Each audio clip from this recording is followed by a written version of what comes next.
रखा जब मेरे नबी ने दुनिया में कदम तो पत्थर तक कलिमा पढ़कर मुसलमान हो गए। प्यारे नाजरीन, हजरत आमिना रजी अल्लाह ताला अन्हा फरमाती हैं कि जब मेरा बच्चा मेरे पेट में था तो मुझे बड़ी अजीब अजीब चीजें नजर आती थीं। अगर मैं घर से बाहर निकलती तो एक बादल का साया मेरे ऊपर आ जाता और मुझे धूप बिल्कुल महसूस न होती। अगर मैं पानी भरने के लिए जमजम के कुएं की तरफ जाती तो रास्ते के पेड़ अपनी टहनियां मेरे सामने झुका देते, जैसे मुझे सलाम कर रहे हों। मैं हैरान होती कि ये सब सिर्फ मेरे साथ ही क्यों हो रहा है। जब मैं जमजम के कुएं के पास पहुंचती तो नीचे का पानी अपने आप ऊपर आ जाता और बिल्कुल मंडेल तक भर उठता। फिर मैं अपने हाथों से ही बाल्टी पकड़कर पानी निकाल लेती। मक्का की औरतें मुझे कुएं के पास रोक लेती और जाने न देती। वो कहती, ए आमिना, तुम थोड़ी देर और यहीं खड़ी रहो, वरना तुम्हारे जाने से पानी वापस नीचे चला जाएगा और हमें पानी भरने में बहुत मुश्किल होगी। इसी तरह हजरत आमिना रजी अल्लाह ताला अन्हा फरमाती है कि मैं सुना करती थी कि जब बच्चा पेट में होता है तो माँ को बहुत तकलीफें झेलनी पड़ती हैं। कभी हाथ पांव में दर्द, कभी सर दर्द, कभी उल्टी, कभी बुखार और कभी चिड़चिड़ापन। ये सारी बातें सुनकर मैं सोचती कि अजीब है, मुझे तो पूरे 9 महीनों में कोई तकलीफ नहीं हुई। यहाँ तक कि जब तक मेरा बच्चा पेट में रहा मुझे सर दर्द तक न हुआ। हजरत आमिना को अजीब अजीब ख्वाब भी आते थे। वो फरमाती हैं कि जब मैं रात को सोती तो मुझे ख्वाब आता कि मेरे जिस्म के अंदर से एक नूर निकला है और उसने पूरी दुनिया को रोशन कर दिया है। ये सब देखकर मुझे यकीन हो चुका था कि मेरे पेट में जो बच्चा है वो यकीनन कोई आम इंसान नहीं। पैगंबर हजरत मोहम्मद मुस्तफा सल्लल्लाहु ताला अलैहि वसल्लम जब अपनी माँ हजरत आमिना रजी अल्लाह ताला अन्हा के पेट में थे तो एक रोज आपकी दादी ने आपके दादा को इशारे से बुलाया और कहा, क्या आपको मालूम है ये बहू आमिना बहुत महंगा इत्र लगाती है। मैं तो परेशान हो चुकी हूँ, आप जरा आमिना से इस बारे में पूछिए। ये सुनकर आपके दादा ने कहा, इस बारे में तू ही पूछ लेती, तूने क्यों नहीं पूछा? तो आपकी दादी ने कहा, मैंने कई मर्तबा कोशिश की, लेकिन जब भी मैं आमिना के सामने जाती हूँ तो उसका नूरानी चेहरा देखकर खामोश हो जाती हूँ। आमिना के चेहरे पर इतनी चमक आ गई है कि मैं कुछ पूछ ही नहीं पाती, आप ही जाकर पूछ लीजिए। ये सुनकर आपके दादा ने कहा, तू औरत जात है, घर में रहती है, लेकिन मैं मर्द हूँ, घर से बाहर निकलता हूँ, मक्का में कुरैश का सरदार हूँ। जो भी मुझसे मिलता है पूछता है, ऐ अब्दुल मुत्तलिब, तुम्हारे घर से इतनी इत्र की खुशबू कहाँ से आती है? और हाँ, एक अजीब बात यह है कि इत्र की खुशबू वहीं से आती है जहाँ आमिना जाती है। अगर आमिना रसोई में जाती है तो खुशबू वहीं से आती है, अगर गुसलखाने में जाती है तो खुशबू वहीं से आती है, अगर बैठकी में जाती है तो खुशबू वहीं से आती है। और ये कोई मामूली इत्र नहीं है, न इराक का न मिस्र का, ये तो कोई खास ही इत्र है।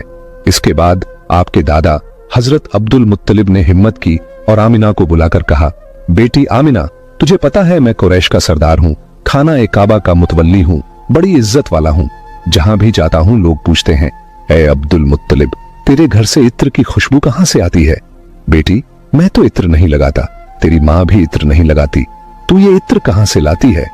ये सुनकर हजरत आमिना की आंखों में आंसू आ गए और वो बोली, अब्बा जान, मैं आपको क्या बताऊं, मैंने सारी जिंदगी कभी कोई इत्र नहीं लगाया, मुझे अच्छे और बुरे इत्र की पहचान भी नहीं, मैंने आज तक किसी इत्र वाले से इत्र नहीं खरीदा।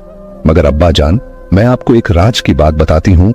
फिर हजरत आमिना ने अपने पेट पर हाथ रखा और कहा, अब्बा जान, ये सब इस आने वाले मेहमान की बरकत है, आपने तो सिर्फ खुशबू महसूस की है, अगर मैं आपको और बातें बता दूं तो आप मुझे दीवानी कहेंगे।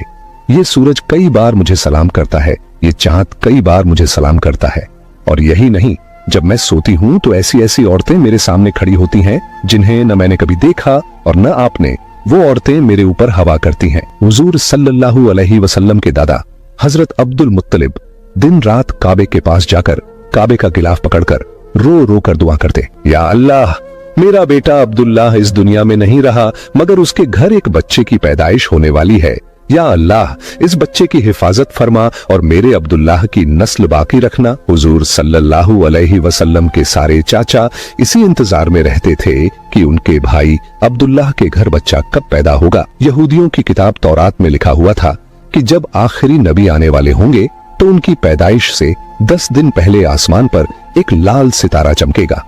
जब हुजूर सल्लल्लाहु अलैहि वसल्लम की पैदाइश में 10 दिन बाकी थे तो आसमान पर वही लाल सितारा निकल आया। उसे देखकर यहूदियों में खलबली मच गई। उनके आलिम ने सब यहूदियों को जमा किया और कहा, देखो, आसमान पर लाल सितारा चमक रहा है, इसका मतलब है कि आखिरी नबी आने वाले हैं।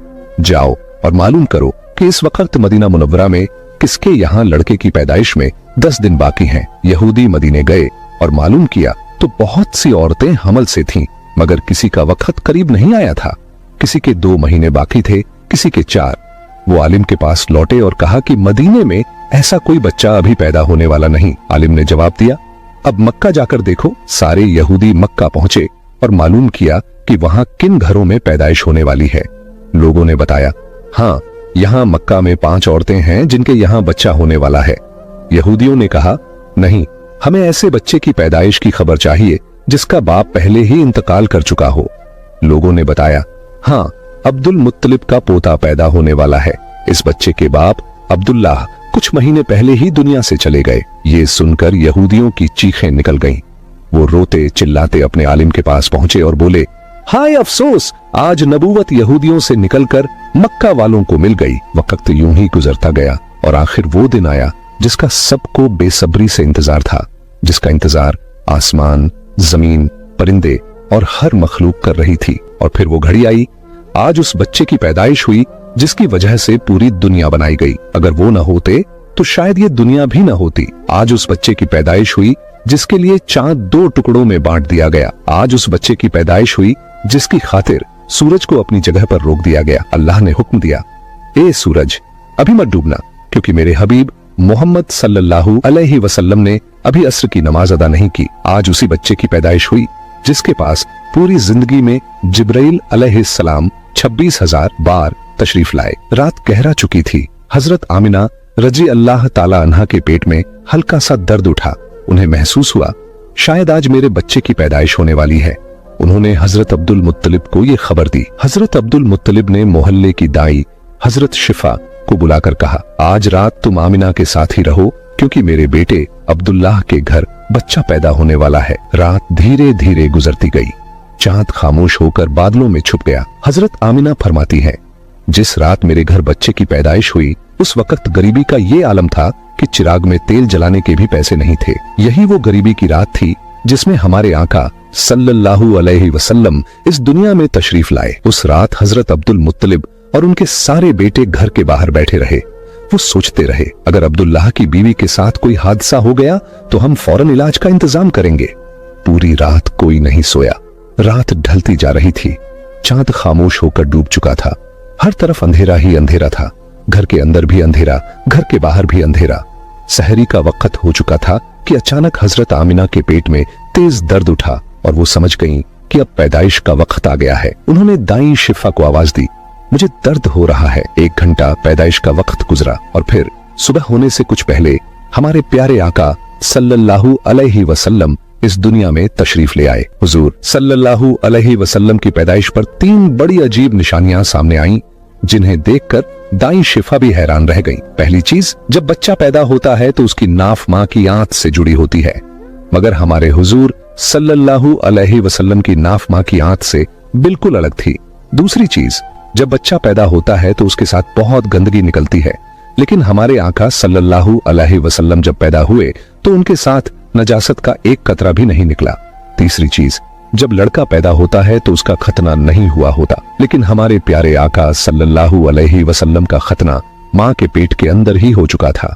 दुनिया में आपका खतना नहीं किया गया। ये 3 बातें देखकर दाई शिफा घबरा गई।